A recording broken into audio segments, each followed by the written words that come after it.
Diving Under the Waves by Andy Belcher. Under the Sea, 2. Types of Diving, 4. Diving in the Past, 6. Going Scuba Diving, 12. Observing Marine Life, 16. Exploring Shipwrecks, 20. Extreme Diving, 23. Working Underwater, 26. Diving and Conservation, 28. Glossary, 30. Index, 31. Under the Sea. About 3/4 of the world's surface is covered by seawater, most of it in the great oceans. Some waters are very shallow, particularly near the coast, but some are very deep. Wonderful underwater landscapes can be seen in these deep waters. They have fascinating features for people to explore. The Mariana Trench is the deepest part of the sea in the world. It reaches a depth of 10,994 meters, over 2,000 meters deeper than Mount Everest. There are amazing things under the sea, like coral reefs, caves, canyons, marine life, shipwrecks, and even treasure. There are still many things waiting to be discovered. People first started diving so they could visit this underwater. Now, diving is a popular sport. Types of diving. There are several different ways of diving to explore the world underwater. Freediving. In freediving, people dive and hold their breath. Until about 200 years ago, this was the only way for human beings to dive. Some people can hold their breath for several minutes. The problem is that most people can't dive for very long without having to come up to the surface to breathe. Fact: New Zealander William Trubridge held his breath for a world record-breaking 4 minutes and 14 seconds and reached a depth of 102 meters. Snorkeling. When snorkeling, people wear a face mask to see clearly and a snorkel to breathe through.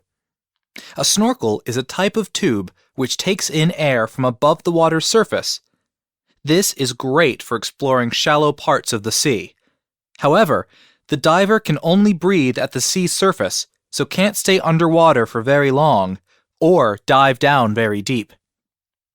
Scuba diving. Scuba divers use an air tank and mask to keep breathing underwater. Then they can stay under for much longer and dive much deeper. This diver has taken a deep breath through the snorkel and is swimming beneath the surface to have a close look at the coral. Diving in the past. Pearl diving. Pearls inside oyster shells were discovered many thousands of years ago. They became very valuable, and many people like to wear them as jewelry. Harvesting natural pearls first began in warm waters, such as in the Arabian Gulf. At first, freedivers swam down to a depth of 1.5 to 2 meters to collect oysters with pearls inside. As pearls became more scarce, divers needed to swim down as deep as 40 meters to find the oysters. Freediving to such a depth was dangerous, as the divers couldn't come up to breathe often enough, so could fall unconscious and drown. This diver is tied to his boat so he can return to the surface easily. He has a basket around his neck to put the pearls in. How a pearl is formed. A grain of sand or grit enters the body of the oyster. The oyster covers the grain of sand with special substance called nacre to protect itself. After 2 to 3 years of coating the grain of sand with nacre, a pearl has formed. Today, most pearls are farmed. Oyster farmers insert a small piece of shell into the oyster. The pearl takes 2 or 3 years to form. Heavy diving suits. The diving suit was invented in the 18th century to help people explore shipwrecks and recover salvage. In those days, Lots of goods and money had to be transported by sailing boats, and many of these were sunk in storms or destroyed on rocks.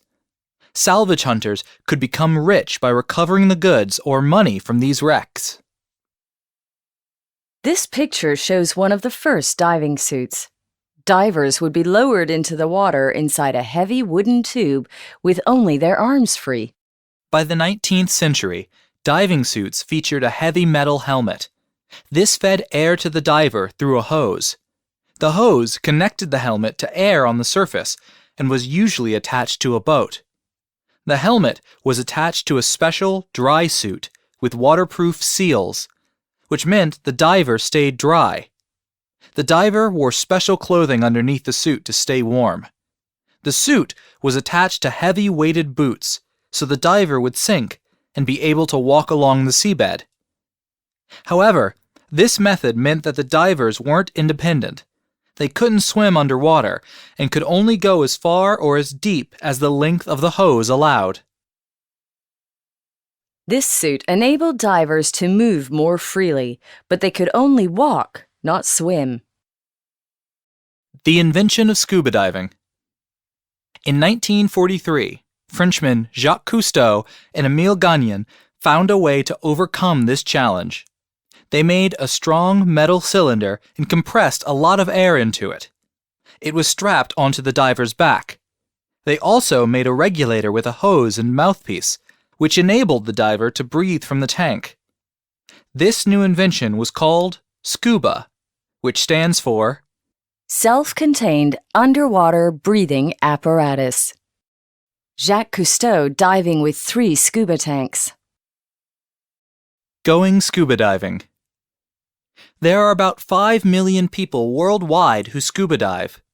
Scuba diving can be dangerous, so divers need special equipment and proper training with an instructor. The learner diver needs to wear the correct equipment. The buoyancy compensation device, BCD, is used to adjust how easy it is for the diver to float or sink during the dive. Before they get into the water, new divers need to learn how to dive safely.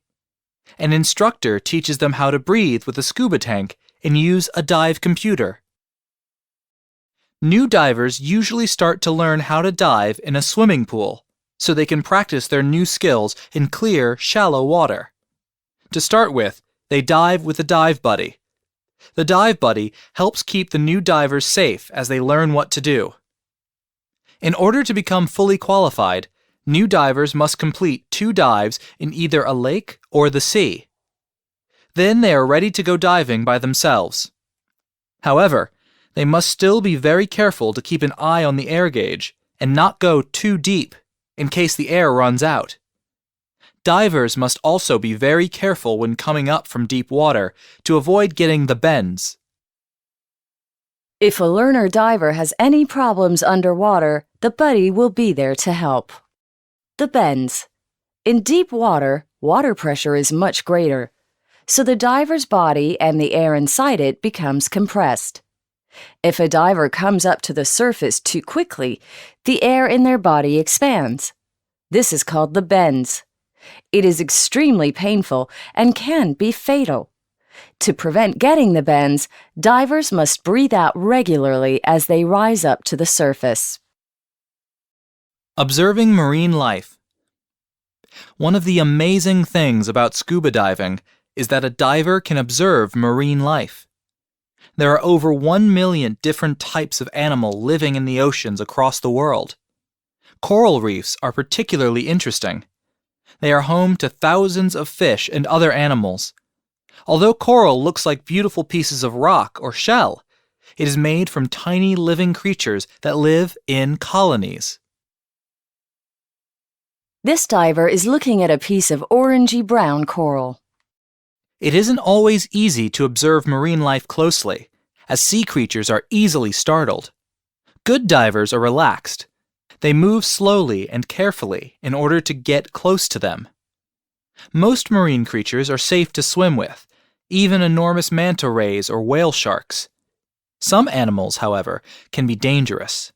Stonefish and lionfish lie camouflaged on the ocean floor. They are highly poisonous, and if stepped on, the poison in their spines could kill a human. Certain types of shark might attack and kill divers. The safest place to watch great white sharks is a shark safety cage. The cage stops the shark getting to the diver. He can observe the shark from close up. When the diver breathes out, the air tanks create bubbles in the water. These can scare the fish. This is why some divers use rebreathers. This type of tank recycles the exhaled air, rather than releasing it as bubbles. Rebreathers make it much easier for divers to get close to fish without causing distress. It is important to respect marine life and not to disturb it. For example, sea snakes are very poisonous, but quite harmless if left alone. Sometimes, divers will photograph a new and rare species which no one has ever seen before. This helps extend people's knowledge of the ocean, and it also makes an exciting news story. Taking a photograph is the only way to see inside a giant clam. This photograph has helped scientists to study and understand how the body of a giant clam works. This diver is using a rebreather, so there are no bubbles. This means she has been able to get very close to this grouper. Exploring shipwrecks. Shipwrecks happen for many different reasons. Some ships hit the shore and sink in shallow water. Others hit offshore reefs and sink slowly into deep water. Thousands of ships have been destroyed and sunk during wars. Many fighter planes and bombers were shot down too. Some wrecks lie in very deep water, but there are many in shallower waters which are safe for divers to explore. Wrecks which have been submerged for many years become home for a whole new ecosystem of marine life. Small animals can hide from predators in nooks and crannies, whilst different marine plants can grow on rusting metal or rotting wood. Fact: in 1942, a huge American troop ship called the SS President Coolidge hit a mine near Vanuatu. The captain, Henry Nelson, ran it aground on a reef to stop it from sinking, and all 5,340 men on board got safely ashore. The ship then slid down the reef with its stern lying in deep water. This is now a popular wreck for divers to visit because it is easy to get to and is full of interesting things. This shipwreck is covered in marine plants, providing a home for many sea creatures. Over time, wrecks become rusty and possibly unstable. Swimming in them can be dangerous. Exploring deep inside a big shipwreck requires special training. Divers have to be very careful not to get lost inside, as they have to return to the surface before air in their tanks runs out. Some divers want to explore wrecks to see what they can salvage. Sometimes, shipwrecks may contain treasure, such as precious jewelry or even gold bars. The treasure may have been stowed in the hold, well away from the deck. This makes it dangerous to get to. Extreme diving. Some forms of diving are more dangerous than others. Ice diving. In cold regions like the Arctic, ice divers cut holes through ice to explore the seas beneath. Divers must be dressed in special thermal clothing underneath a dry suit, so they don't get cold in the freezing water. They use a powered digger to cut through ice which can be up to 2 meters thick. Whilst under the ice, divers remain attached to a safety line so they can easily find their way back to the hole. In such cold temperatures, the divers need to use special regulators with antifreeze so that their air supply doesn't freeze up. Cavern and cave diving. Underwater caves are found in both saltwater oceans and freshwater lakes. Seawater caves can be astoundingly beautiful and full of fascinating marine life. But the dive can be dangerous. Deep freshwater cave divers may be underwater for several hours and cannot surface during that time. Such explorers will need special training to use ropes, lights, and multiple tanks. It is pitch black underground, so good lighting is essential. Divers use powerful lights attached to their helmets and in their hands. Before the dive, all equipment needs to be carefully checked to see that everything is working correctly. As they enter the water, divers attach one end of their line to a solid object. They uncoil the line as they go further into the cave and then follow it back as they return. This is to prevent getting lost. Some caves are very narrow, so divers have to be careful not to get stuck. A diver in an underwater cave. Working underwater. How divers speak to each other. Divers cannot speak to each other when using a normal dive mask and regulator. Underwater documentary makers often equip their presenters with special masks which cover the whole face. The masks have a microphone inside, so the diver can talk to the other divers underwater and the boat crew on the surface. There is also a special ear speaker to hear the other divers. Going to even greater depths. A mini submarine offers a way to go much deeper underwater. It has its own air supply, and so the divers do not need to wear diving gear.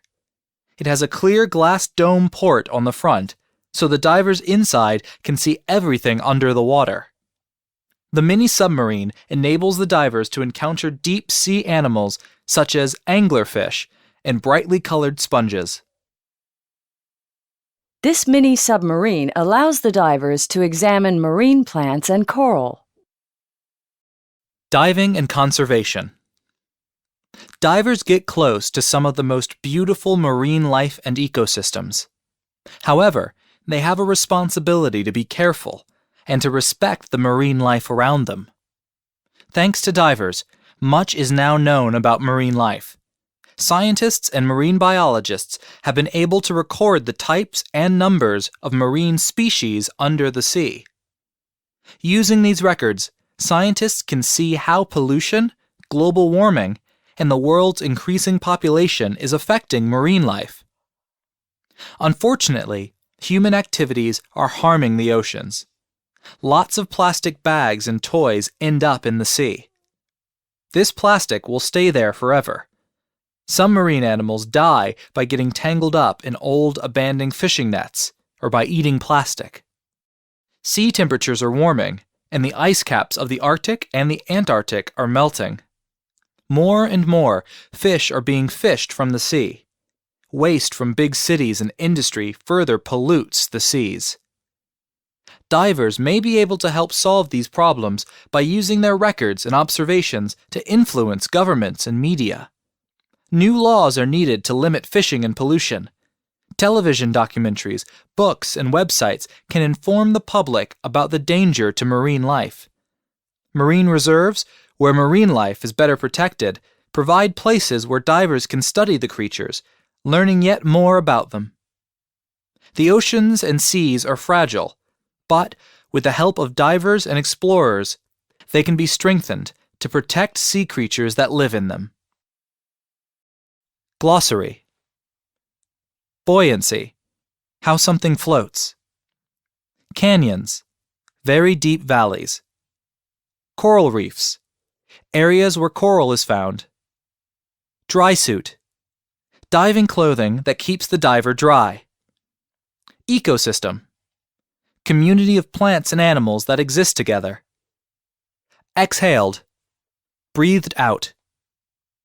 Harvesting, collecting. Marine life, creatures that can be found in the sea. Pollutes, add something to the water that shouldn't be there. Predators, animals that hunt other animals. Salvage, items rescued from a shipwreck. Seals, closes securely to prevent water from entering. Species, type of animal. Stowed, put away. Submersible, equipment that goes under the water. Thermal, something able to keep someone or something warm.